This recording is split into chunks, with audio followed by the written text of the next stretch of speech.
Our new teachers are alienated, our old delegates are disgusted, and no business gets done in the House of Delegates. So when the PAC team, if and when the PAC team gets back there, there's going to be a change, a big change in the House of Delegates and the business of our union again. A good question. When Jackie Vaughn was alive, we had 2 referendums to get a building. And both of those referendums were voted down by the union members. So I guess Jackie decided that we would go to merchandise mart. It is very costly, and we do need to find our own building. We need to have a union that works for the members. We need a union where we have at least 1,000 parking spaces where you can come and park your car and not be off in some dark area someplace.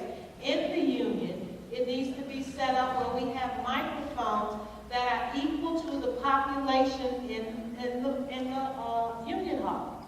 We don't need 4 mics. If we need 10, we need 10 mics where people, or more, where people can come up and ask their question like that young lady asked. She comes to the meeting to get a question asked. Haji said the questions are staged. They've been staged for years.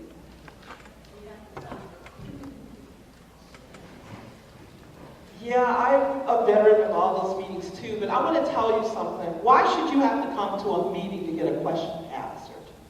There's the problem right there.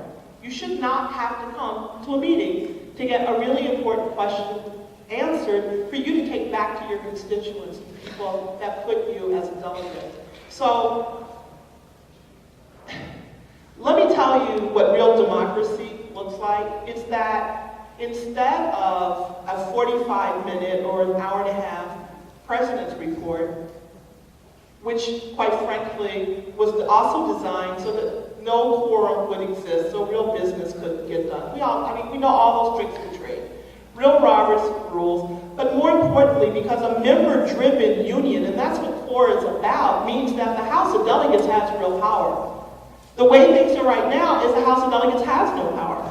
So to restore power back, which is very threatening to some people who really don't understand how unions should be run.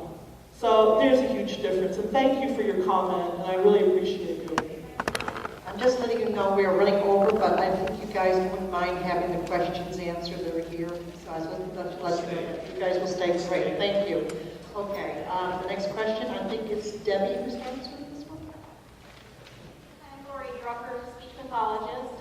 First, I have a comment just to make everyone aware that we're hearing that the speech assistants who are our paraprofessionals, some 300 or 400 of them, who have bachelor's degrees and are required to be in graduate school to keep positions, are under threat, and the threat is, like the gentleman from SEA mentioned, has to do with letting the board having let lapse the certification issue. They let something go in the hopes that then very conveniently they would not then qualify. So that's something on the table. Second of all, though, my larger question that I really came to hear the answer to is whether or not each of you feel you would, presidential candidates, you would open the contract, you're willing to do so with Ron Kluberman prior to 2012, because I think that undermines most of the membership. Okay, thank you. Our response is no.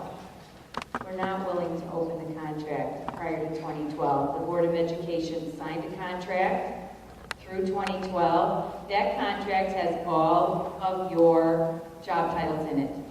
The board cannot give away any of your job titles.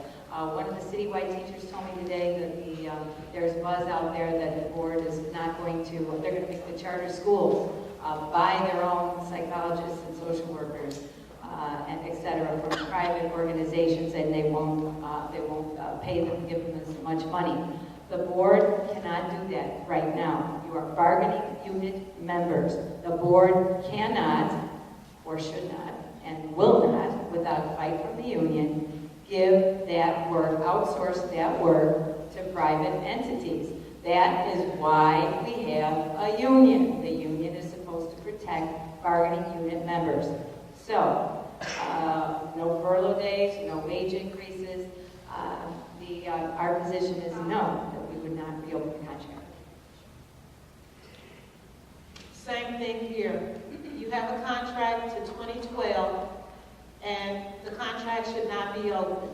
Now, if there needs to be some other kind of bargaining and some things you need to get, you could go, the union leadership could go to strategic bargaining, where you bargain outside of the contract for any type of things that's not in the contract. So that way the contract is safe, and we could do it that way. But I would say no, your jobs are protected in that contract, and what we've been saying all along, we will fight for anything to keep your jobs, and that's what we're here to do. We're here to fight for your jobs, and that contract right now protects you, and I would say no. No, and I'm not going to spend my whole minute, because I know people want to do stuff, but I'll say this very quickly. Opening the contract is something very specific, and it means everything is on the table. Not just the raises, not just the whatever. When you use the word opening the contract, you're talking about everything. And the answer to that is absolutely not. I love the way it keeps coming back to what I keep saying is the most important document that governs our professional rights in our working environment. No, we have a contract till 2012. But in a separate section, the contract talks, 47-2.2, talks specifically about the 4% raises. Not reopening the contract, the 4% raises, those raises are not guaranteed. This is a bogus 5-year contract. The raises are not guaranteed. And the union only has two choices. Either submit written requests to continue and to negotiate on the 4% raises only, or do what Ms. Lynch and Ms. Lewis and everybody else is saying, declare the whole contract null and void.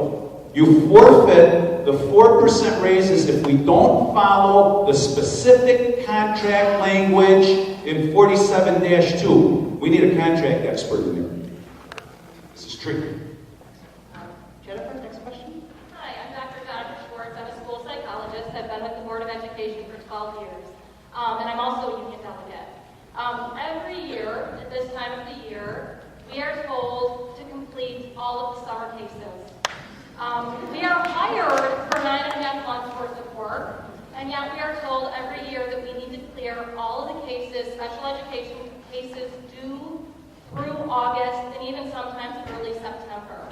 Their solution, then they always say, well, we'll give you extended day, and we'll pay you to stay after school. However, to get paid, we have to complete 3 full evaluations in that day, and there's no time given for us to write the reports. As a result of this, the quality of our evaluations really, really suffers, and it suffers across the board. It means we have no time to make complicated decisions about autism, about ED, any of those things. This year, the memo came out and actually said that we would be disciplined if we did not finish all of the summer cases. Personally, this will add 10 cases to my load. That is a full, well, this is child time. My question is, how can they require us to do 12 months worth of cases when we've been hired to do 9.5 months worth of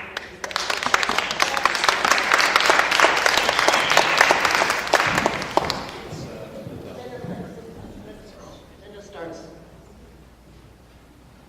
Well, you have a contract. And the contract states specifically in there your workload. And that if anything else deviates from there, then you would have to file a grievance.